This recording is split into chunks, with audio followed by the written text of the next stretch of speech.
passé des années à parler aux gens au Congo, c'était vraiment c'était beaucoup plus professionnel et puis c'était un rapport qui n'était pas aussi proche que celui que j'ai avec pratiquement tout le monde ici.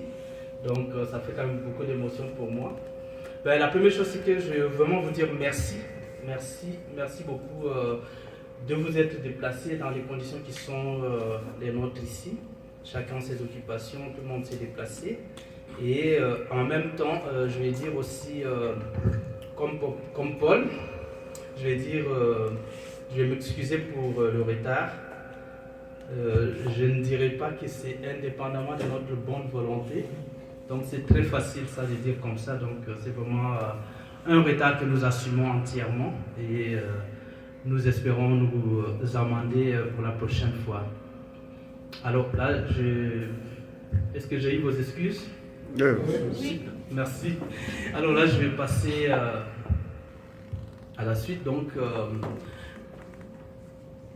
mon petit mot pour cet après-midi va constituer en 2 petits points, sinon 3. On va voir avec pour Paul. Donc, le premier point, c'est je vais vous expliquer dans quelles circonstances, quels sont les éléments qui m'ont amené à écrire le livre que vous allez avoir aujourd'hui. Et deuxièmement, je vais vous faire une petite économie du livre lui-même. Et si vous me permettez, je vous lirai peut-être juste une page pour vous mettre dans le contexte et puis vous stimuler vraiment à la voir. Alors, au premier point, je parlais de circonstances. Vous savez, ça fait environ... Paul, j'ai combien de temps en fait? Je ne m'as pas dit. Oh, super. Voilà. Il y a une dizaine d'années, j'étais invité au Congo pour aller animer des conférences. Et c'était essentiellement sur la gestion d'entreprise. Donc, j'ai travaillé au départ avec les entreprises du groupe Portefeuille, qui sont les entreprises publiques et para-étatiques. Et j'ai travaillé après avec les autres entreprises privées dans le cadre de la Fédération des entreprises du Congo. Et je suis allé même à travailler avec les organismes sans but lucratif du pays. Alors, après presque 10 ans de travail comme ça, je me suis rendu compte que les constats personnels, les échanges, parce que dans le cadre de conférences comme ça, vous êtes obligé d'aller chercher des informations à la source, aller dans les entreprises, rencontrer les managers d'entreprise, fouiller dans leur documentation, avoir des informations. J'étais totalement convaincu qu'il y avait un problème de gestion au niveau des entreprises de l'État. Ce qui n'était pas faux. Et à un moment, quand je suis revenu à moi-même pour continuer mes activités habituelles ici au Canada, j'ai décidé aussi de profiter de ce temps-là pour faire des recherches et proposer mes pistes de solutions par rapport au problème de gestion d'entreprise qui s'est posé au niveau des entreprises de l'État.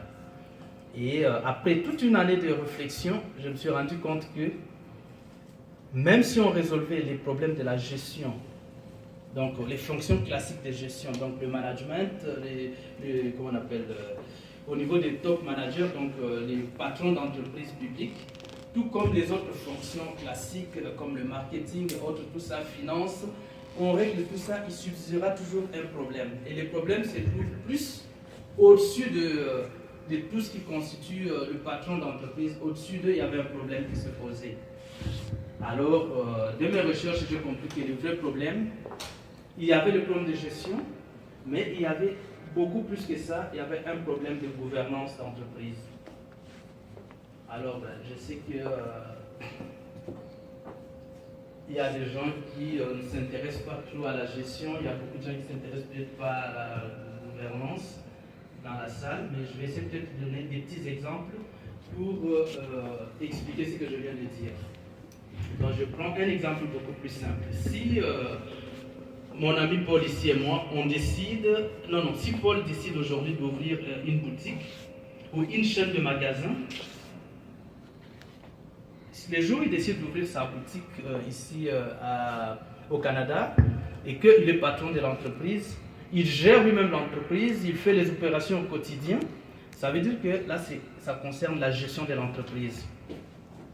Mais si on s'entend Paul et moi, on décide d'ouvrir une chaîne de magasins. On ajoute par exemple notre ami Maxime qui est là. Nous sommes 3 propriétaires du magasin ou de la chaîne de magasins et qu'on n'a plus le temps de s'occuper de la gestion au quotidien. On décide de placer une personne qui gère pour nous le magasin. Du coup, nous, on tombe dans la classe de ce qu'on va appeler les conseils d'administration. Donc, on n'est plus dans la gestion au quotidien. On ne sait pas aller faire toutes les opérations de l'entreprise quotidiennement. On n'est plus capable de faire toutes ces opérations-là. Et là, maintenant, la situation change. Les relations qui vont nous guider, Maxime, Paul et moi, par rapport aux gestionnaires, à toute la classe dirigeante et les autres parties prenantes de l'entreprise. On va appeler ces relations, on va appeler maintenant ça la gouvernance d'entreprise.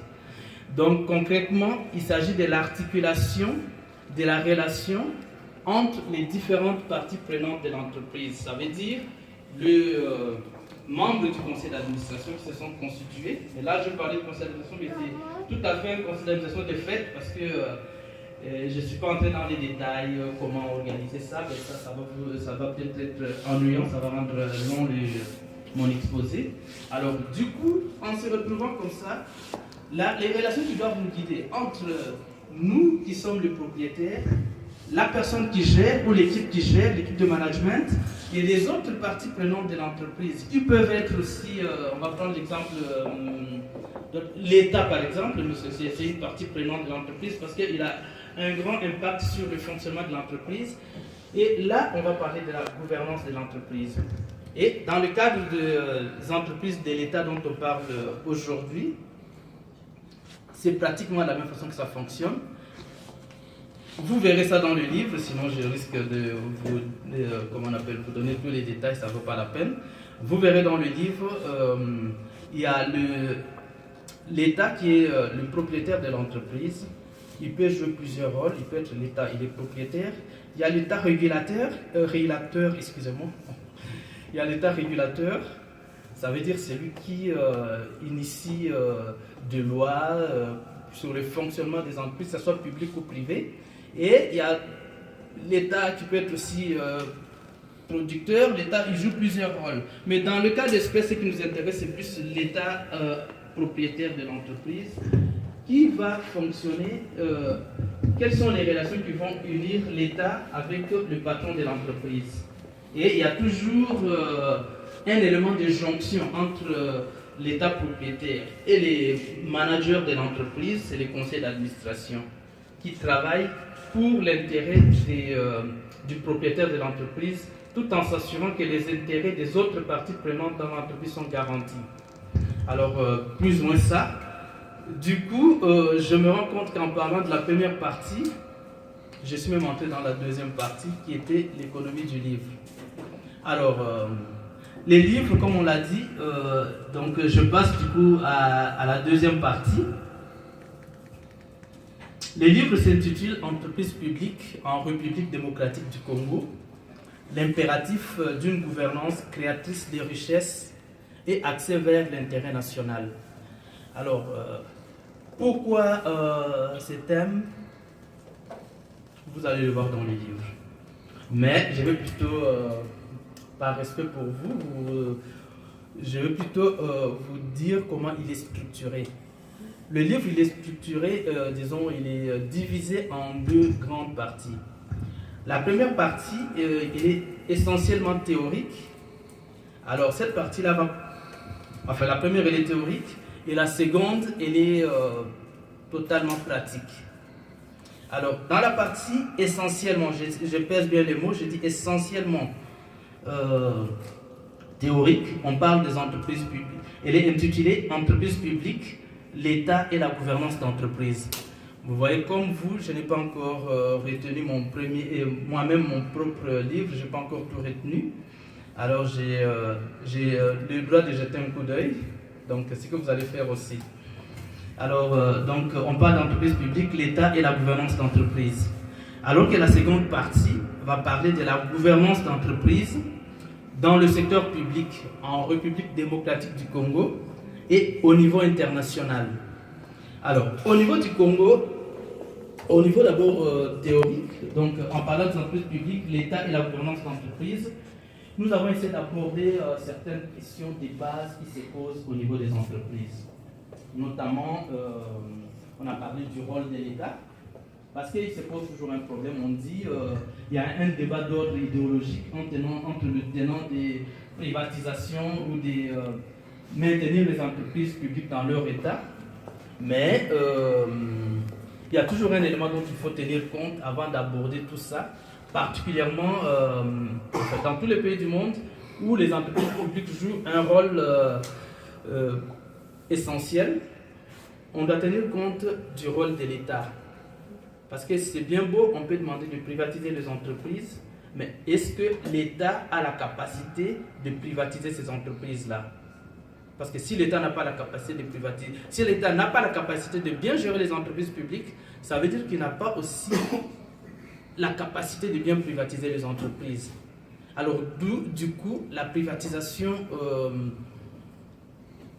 au cas par cas, ou même la privatisation à outrance, doit être réfléchi en tenant compte du rôle de l'État. Et le cas du Congo, on a parlé ici de la faiblesse de l'État. Nous sommes dans un État faible, donc un État en faillite. Et quand on dit faillite, c'est pas faillite dans le sens c'est pas faillite dans le sens financier, mais c'est vraiment une faillite massive.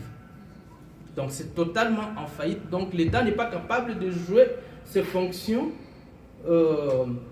Comment on appelle, ces fonctions régaliennes, comme on les dit, donc l'État n'est pas capable de faire ça. Alors du coup, il faut voir maintenant qu'est-ce qu'il faut faire en attendant. Parce qu'il faut renforcer l'autorité de l'État, mais entre-temps, est-ce qu'il faut privatiser toutes les entreprises avec toutes les conséquences que ça cause dans le cadre des États comme la RDC?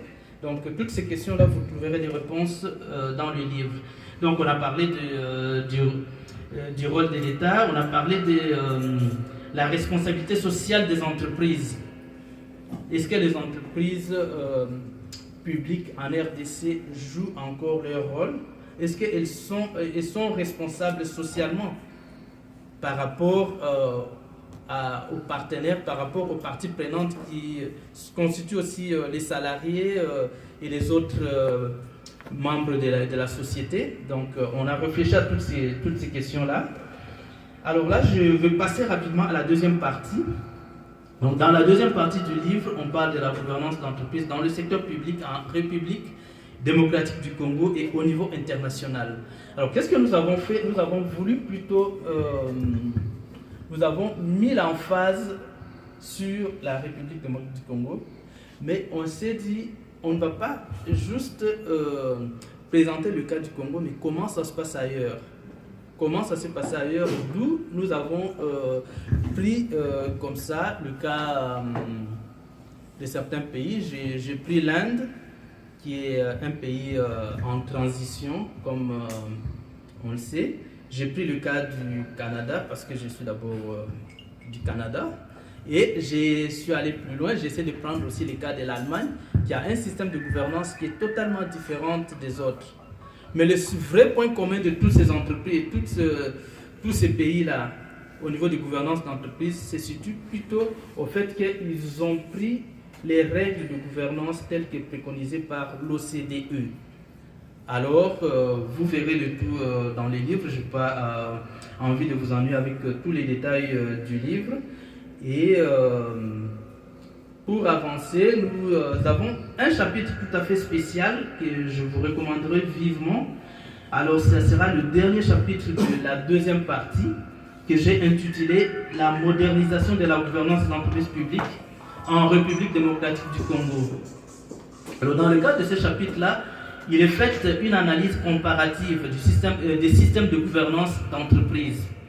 Nous avons aussi présenté la particularité des entreprises publiques en RD Congo. Et enfin, nous avons parlé du renforcement de la gouvernance des entreprises publiques en République démocratique du Congo. Donc, vous voyez, il y a vraiment beaucoup de détails dans tout ça. Et pour respecter les exigences de mon ami Paul, je vais vous épargner de tous les détails parce que je sais que tout à l'heure là, chacun aura besoin de se procurer son livre et prendra le temps de les lire. Et sur ce, je vous remercie.